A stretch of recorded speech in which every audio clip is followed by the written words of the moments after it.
Today I wanted to give you guys 3 tips on how to reduce anxiety in your dogs. My name's Scott with Canine Healing. This is my boy Jimmy. What are you doing, Jimmy? What are you up to, buddy?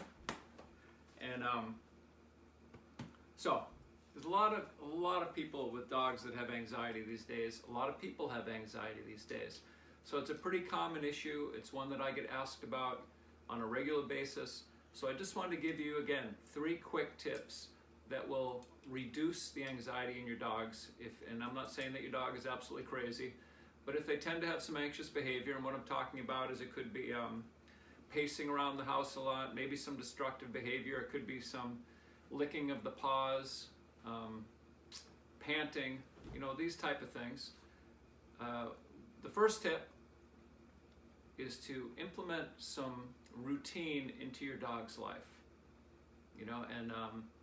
What that could look like is letting them out to go to the bathroom at certain times a day, but you're the one that is initiating that. You're not waiting for them to maybe start barking or scratching at the door. You are proactive in creating a schedule for them for when they go out.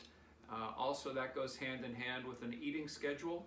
If you're free feeding your dog, meaning you fill the bowl up in the morning and it's there all day and you add to it at night, which is pretty typical, I would offer the dog food once a day.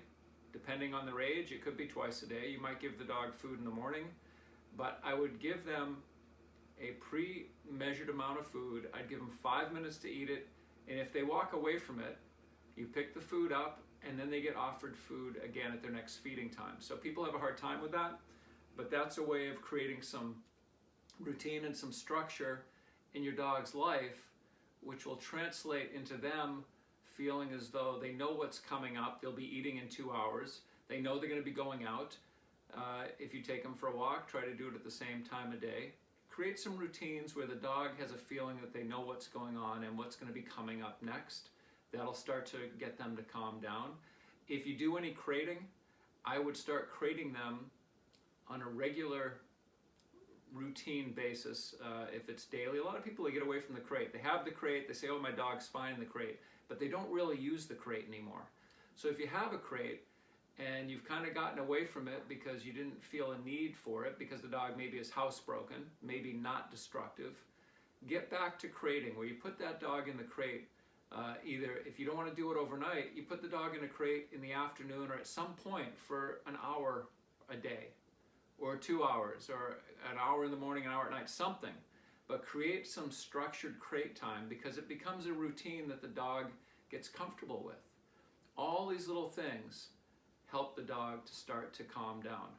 And it's very similar with the way that people treat their own anxiety with keeping a calendar.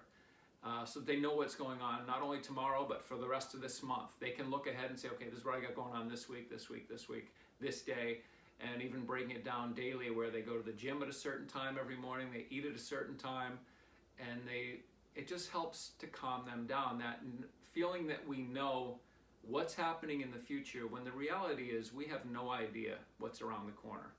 But for some of us, that can create a lot of anxiety. So the first tip, create some routines in your dog's life, okay? The second tip is if you see your dog exhibiting anxious behavior, interrupt it, stop it. If your dog is roaming around the house at night, a certain time in the evening when everyone's home and you guys sit down to watch TV and this dog is just roaming from room to room and looking here and looking there aimlessly, you don't even really know why the dog does it, put a leash on the dog and take him and make him lay down with you, at your feet. Or take the dog and if you're making dinner and this dog is doing this kind of behavior, put him on a leash and hook it on a doorknob to kind of stabilize him in one place. If you see a dog licking their paws, interrupt that behavior. Don't let it just continue on. Don't just feel bad and say, wow, that doesn't look good and dog probably shouldn't do that. A lot of times dogs will start to get into creating games for themselves because they're bored, which can then become anxious behavior, like if they start chasing shadows or flies or little things. Sometimes people get these laser pointers and get into some of these stuff. It becomes an obsessive compulsive behavior, and that then turns into, I see that with a lot of anxious dogs, and it seems as though their minds are so loose, they're just attracted to anything and they have no focus, and they're just kind of flitting around, and it's they're just not in a comfortable state. They're not comfortable with themselves. And the third thing is that be conscious of your own interactions with your own dog, because this is probably one of the biggest issues, is if you see that your dog is exhibiting some anxious behavior, that you try to console the dog. You come over and say, oh, it's okay, boy, you know, and you're just kind of nurturing this unstable mindset, you know, this emotional instability. You don't want to be nurturing that. You want to approach that with a more, you know, an unemotional state, and you want to interrupt it and stop that stuff, you know, but you don't want to be coddling a lot of emotional instability, you know.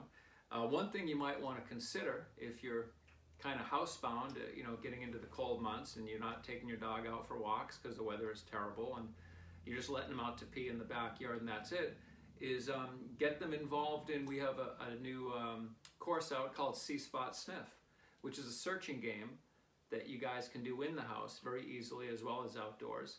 But it gives the dog a structured way of doing some work that uses their own natural instincts, their sense of smell, and that burns off a lot of mental energy when they're searching around for a very specific thing.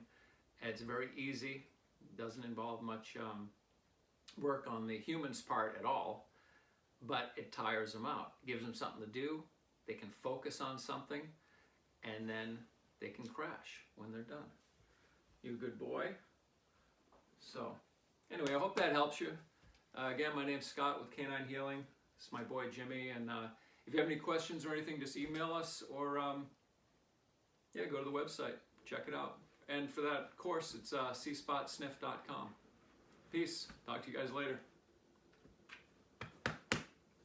You good boy?